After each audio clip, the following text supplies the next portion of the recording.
जिसे mini Switzerland बोला जाता है। लेकिन चूंकि अभी वहां जो स्थान में वो लोगों को लेके चले गए और ये बड़ा दुखद गुनाहों की भारी कीमत चुकानी पड़ेगी। रविंद्र साहब, आपको नहीं लगता है कि सिक्योरिटी और किया है तो इस पर यकीनन इस पर भी मालूम में जम्मू कश्मीर पाकिस्तान स्पॉन्सर्ड दहशतगर्दी झेल रहा है। इस किस्म की साजिशें जो हैं इंसानियत को लहूलुहान कर गई और यकीनन ये मामला पहलगाम तक नहीं की, लेकिन ये खूनी खेल जो 22 अप्रैल को पहलगाम के बेसरन में खेला गया, ये पाकिस्तान की एक बड़ी चाल और साजिश थी जहां बेगुनाह लोगों का कत्ल हो गया। क्योंकि इससे पहले वो तस्वीरें नहीं भूली जा सकती, चाहे वो पुलवामा हो या फिर उरी हो, और उसके बाद इस तरह की तस्वीरें मन को विचलित कर देती हैं और इसीलिए सवाल एक के बाद एक कई उठ। पाकिस्तान द्वारा चलाया गया ये दहशतगर्दी के खूनी खेल हमने देखे हैं। वहां लगातार हमारी आर्मी, हमारी पुलिस, हमारे पैरामिलिट्री फोर्सेस के जवान, हमारी वीडीसीज, हमारे एसपीओस और लोकल जो वहां के रहने वाले लोग हैं, सब ने इस दहशतगर्दी का डटकर मुकाबला किया। अगर उड़ी में पाकिस्तान के दहशतगर्दों ने हिमाकत की थी और उसका जवाब सर्जिकल स्ट्राइक जो भारत तबाह किए थे, और फिर अगर पुलवामा हमला हुआ तो बालाकोट के अंदर पाकिस्तान में घुस के इंडियन एयरफोर्स ने पाकिस्तान के दहशतगर्दों के ठिकानों को तबाह किया था। अब पाकिस्तान ने फिर नाफरमानी की। कार्रवाई हो सकती है इस बार भी? पाकिस्तान ने बहुत बड़ी गलती कर दी है, बहुत बड़ी गलती पाकिस्तान और उसके दहशतगर्दों ने कर दी है, जिसकी भारी कीमत पाकिस्तान को चुकानी पड़ेगी। रविंद्र साहब, हमने देखा कि इस बीच हिंदुस्तान की तरफ से 5 बड़े निर्णय लिए गए पाकिस्तान के खिलाफ। पानी को रोक दिया गया है और जाहिर है कि पाकिस्तान की एक बहुत बड़ी आबादी उस पानी पर टिकी हुई है। क्या लगता है कि अभी तो ये बड़ी कार्रवाई की गई है, लेकिन अब पाकिस्तान की तरफ से भी हम देख रहे हैं कि एक के बाद एक एक्शन लिया जाता है। क्या इसके बाद भी भारत सरकार कोई बड़े निर्णय ले सकता है? हमारे मुल्क के ऑनरेबल प्राइम मिनिस्टर मोदी साहब और होम मिनिस्टर जनाब अमित शाह जानती है, वो इन नाफरमानियों को, इन गुस्ताखियों को माफ करने वाले शख्सियत नहीं है। इंडस वाटर ट्रीटी जो कि जिसके तहत हिंदुस्तान की 6 नदियों का पानी पाकिस्तान जाता है, जिसमें दरियाई सिंध, दरियाई झेलम, दरियाई चिनाब, दरियाई रावी, दरियाई सतलुज और दरियाई ब्यास। ये इंडस वाटर ट्रीटी के तहत जो 1960 में हुई थी, उस मायदे के मुताबिक हिंदुस्तान पाकिस्तान को इन नदियों का कुछ पानी देता था। लेकिन पाकिस्तान अगर खून बहाएगा और ये सोचेगा कि हिंदुस्तान से होता हुआ नदियों का पानी उसको मिलेगा, तो सवाल पैदा नहीं होता है। और भी हिंदुस्तान ने बड़े सख्त फैसले लिए हैं। पाकिस्तान की दहशतगर्दी, पाकिस्तान की गुस्ताखियां, नाफरमानियां पाकिस्तान की अब बर्दाश्त के बाहर हैं। इसलिए हिंदुस्तान की हुकूमत को ये बड़े और कड़े फैसले लेने पड़े हैं।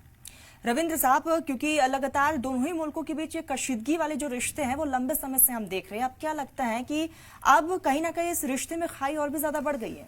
देखिए, अगर ये कशीदगी बनी है हिंदुस्तान और पाकिस्तान के बीच, इसका जिम्मेवार और कसूरवार पाकिस्तान है। आज जहानी अटल बिहारी अपनी फौजें घुसाकर वहां नाफरमानी की थी, और मोदी साहब जब मुल्क के प्राइम मिनिस्टर बने तो उन्होंने नवाब शरीफ साहब को हिंदुस्तान बुलाया था, और मोदी साहब भी पाकिस्तान गए थे। लेकिन कभी पठानकोट हमला और इस किस्म की गुस्ताखियां वो करते रहे, और अब पहलगाम में उन्होंने गुस्ताखी की है। अगर ये कशीदगी बढ़ती है, अगर सिचुएशन खराब होती है, अगर ये सारे आतिशी मंजर दुनिया देखेगी तो इसका कसूरवार पाकिस्तान होगा और पाकिस्तान कसूरवार है।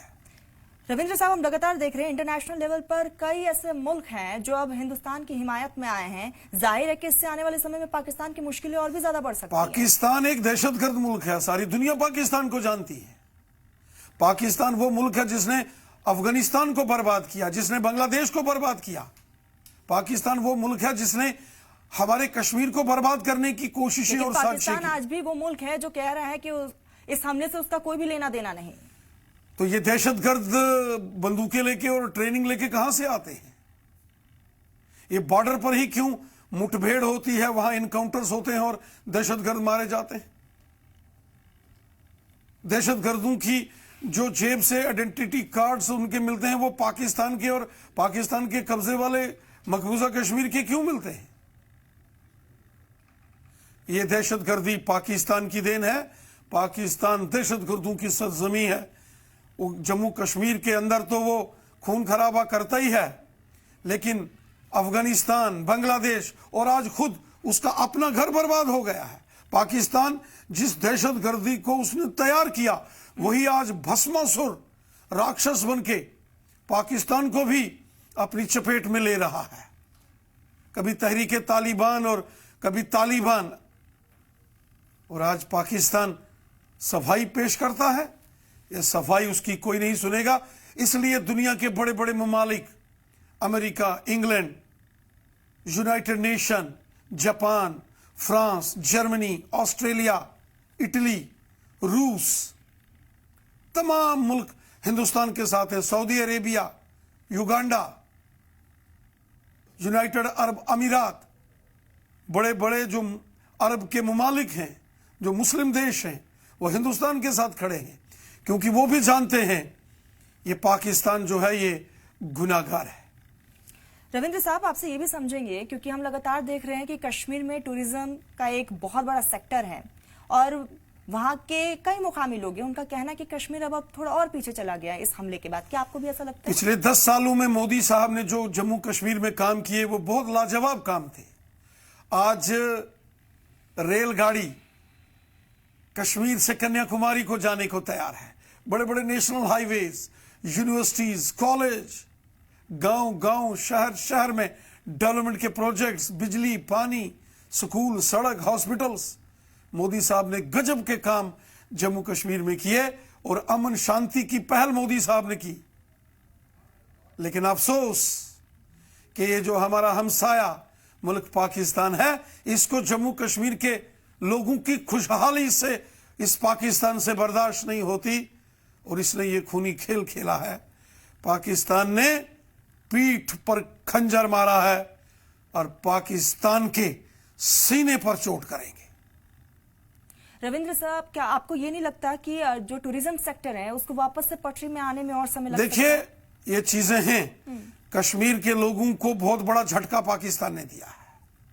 आज कश्मीर के लोग बड़ी खुशहाल जिंदगी जी रहे थे, लेकिन जो छल कपट पाकिस्तान ने किया है वो सबके सामने है। पाकिस्तान तो कश्मीरियों का दुश्मन है। पाकिस्तान ने पिछले 35 सालों में 1 लाख से ज्यादा कश्मीरी लोगों का कत्ल किया है। मैं कहता हूं दुनिया में मुसलमानों का अगर कोई सबसे बड़ा दुश्मन है तो वो पाकिस्तान है, जिसने मुसलमानों का कत्ल कश्मीर में भी करवाया, अफगानिस्तान और बांग्लादेश में भी जिसने मुसलमानों को मरवाया, और वो पाकिस्तान के हुक्मरान, उन्होंने अपने अंदर भी मुसलमानों को मरवाया। दुनिया में मुसलमानों का सबसे बड़ा अगर कोई गुनाहगार है तो वो पाकिस्तान है। बिल्कुल, और ऐसे में लगातार इसकी मजम्मत भी हो रही है, लेकिन पूरे मुल्क की नजर इस वक्त प्रधानमंत्री नरेंद्र मोदी पर टिकी हुई है, सरकार पर टिकी हुई है कि सरकार की तरफ से क्या कुछ बड़े निर्णय लिए जाते हैं। बने रहिएगा। फिलहाल वक्त हो गया है यहाँ पर एक छोटे से ब्रेक का, जल्द हाजिर होंगे।